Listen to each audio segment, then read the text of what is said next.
Welcome to Mahabubabad Education YouTube channel.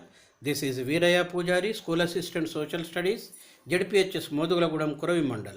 Today's topic, 14th chapter, 9th lesson, Integration of States. Good morning, children. How are you? Very good. A small topic is remained in 14th chapter. What is our 14th chapter? Yes. National movement in India, partition, independence 1939 to 1947. How many lessons we have completed from the chapter? Yes, you are correct. 8 lessons we have completed. Only one topic is remained, that is princely states. Princely states. It can also be known as, you see, integration of states. Integration of states. Here integration means unification. Integration means what? Unification or annexation of states. Which states? Princely states. So what are princely states? First we should know it. We have to make it clear. Princely states means the states which were ruled by the native Indian kings during the British period were called as princely states. The states which were ruled by the princes or the kings during the British period. So these princely states were enjoyed absolute powers during the British period. Our native rulers ruled their own states in their own way. They enjoyed sovereign powers. They enjoyed absolute powers. They ruled their people in their own way. But finally, my dear students, you have to remember one thing, that most all the princely states were under the control of the British government. Though enjoying their absolute powers, they accepted the guidelines or the rules framed by the British government. That you have to remember here. My dear children, how many princely states were there in India during the British period? Do you know? Yes, you are correct. There were 550 princely states were there. So whenever the British government was going to withdraw power from India, the princely states became an independent. At the time of independence, that means before going to announce the independence to India, the British government advised the princely states, advised the kings of the princely states, and they were given an opportunity to join either in India or Pakistan. If they are not interested, they were given the chance to remain as an independent. Princely states, the kings were interested to continue their rule in India because of they were enjoyed the absolute powers during the British period. And after the British period also, they were interested to continue their administration. They wanted to remain as an independent. But the people of the princely states were not interested to continue in their administration because the people had awareness regarding the democracy.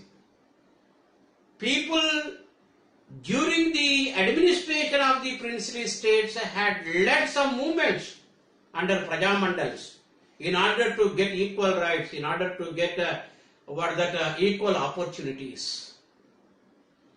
People had experienced this during the period of the princely states and their administration, so that they never wanted further the administration of the princely states or princely kings. By seeing all these, the Indian National Congress had supported the people. Supported the people's movement against the princely states. Further, the Indian National Congress made it clear the people should have to participate in making of independent India's constitution. To see all these matters, the first Deputy Prime Minister of India, who was he? Yes, Sardar Vallabhbhai Patel. Vallabhbhai Patel. Sardar was his title. Sardar Vallabhbhai Patel deputed to see the matter of princely states in July 1947. Sardar Vallabhbhai Patel had taken more initiation regarding the annexation of princely states into Indian Union. Sardar Vallabhbhai Patel had convened several meetings with the heads of the princely states and explained the necessity to join in India. And he further stated and made it clear that if the princely state heads, if the kings of the princely states, if suppose they are not interested to annex their states into Indian Union, the government of India would never go back to take a military action against the princely states. So with all these meetings and the cautions, almost all princely states joined in Indian Union by 15th August 1947, except few princely states like Junagadh, Hyderabad and Kashmir.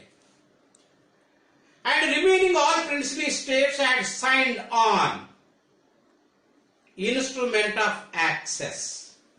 What is that? Instrument of Access. What is this? Instrument of Access means the paper on which the princely states had signed that they are willingly annexing or merging their princely states into Indian Union. Both Indian government and the princely state heads both were signed on this paper. That is called Instrument of Access. Finally, we got independence on 1947 in 1947. And after that, the government of India had taken a decision to give certain fund monthly, regularly to the heads of the princely states. The fund which had been given to the heads of the princely states was called as Privy Purse. What is that? Privy Purse. The Bharanamu. Rajabharanam, which can also be known as Rajabharanamu. Rajabharanalu. Privy Purse means. What is Privy Purse? The fund or amount or remuneration paid to the heads or kings of the princely states, former princely states, to continue their day-to-day life or to meet their daily expenses is called Privy Purse. And after annexation of princely states into Indian Union, For the administrative convenience,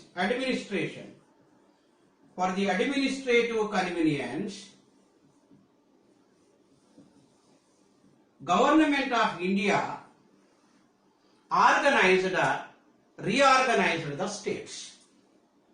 The reorganization of states for administrative convenience continued till 1956. So after annexation of Hyderabad state into Andhra state and emerged as Andhra Pradesh in 1956. Thus some states in India like Karnataka, Odisha, Tamil Nadu, Andhra Pradesh, these were emerged in that way. But after this, whenever Srimati Gandhi was the Prime Minister of India, she had taken a decision to abolish the privy purse. She had abolished privy purse in 1971. Since 1971, the former princes of the former kings of the princely states had not been given privy purse or Rajabharanalu. That is an important thing you have to remember. And one more thing is that, my dear children, so we got independence on 15th August 1947. So what were the conditions of India during 1947? Whenever we got independence, what were the conditions, socio-economic conditions of India? There were more illiterates. There was a less per capita income. More people were under poverty. People of India were not in a position to get meals twice in a day. Totally our human development index, our rank in human development index was very, very poor. Who were the cause for all these? Do you know, my children? Yes, you are correct. The discriminative policies adopted by the British government was the cause for all this backwardness, all these situations of India.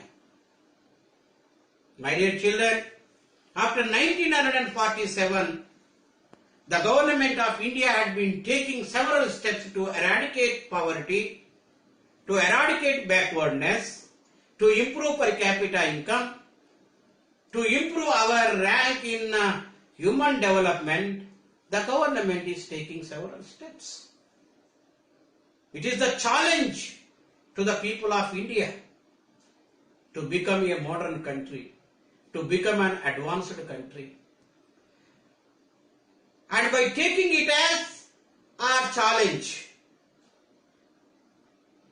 we are achieving a remarkable progress in agriculture, industry, in everything, in science and technology.